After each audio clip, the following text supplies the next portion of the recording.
Sir I am so sorry, मैले बुढीलाई लिएर मन्दिर आएको छु, मलाई अलिकति ढिलो हुन सक्छ है सर। यो कम्पनीको आज एनुअल मिटिङ छ, तिमी मन्दिर र पूजा पाठमा झुन्ड्या छौ। नयाँ नयाँ बिहे भएको छ, अलिकति यता पनि टाइम दिनुपर्छ। म सक्दो चाँडो आउने प्रयास गर्छु के।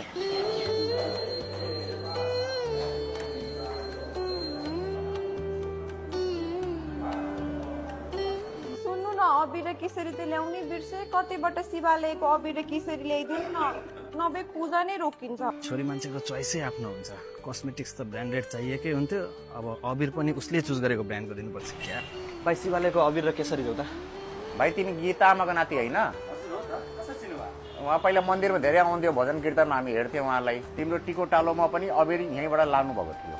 हुन्छ अङ्कल, अहिले म हतारमा छु, गएको ल। अबिर मात्रले हुँदैन थियो र, केसरी पनि चाहिन्छ। अरे बाबा, केसरी चाहिँ शिवजीको लागि हो क्या, अनि अबिर चाहिँ? यो अबिर चाहिँ हजुरको दीर्घायु र सुस्वास्थ्यको लागि। तिमीलाई एउटा कुरा थाहा छ?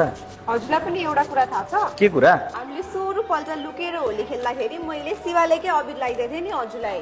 त हो कि तिम्रो पूजाले गर्दा अहिलेसम्म यहीँ अड्केको छु, बसले आज निकालिदिन्छ होला हौ मलाई। Congratulations Vishal, you are the new general manager of our company. जब भक्तिमा शक्ति हुन्छ त्यतिन्जेलसम्म राम्रो काम हुनुबाट कसैले पनि रोक्न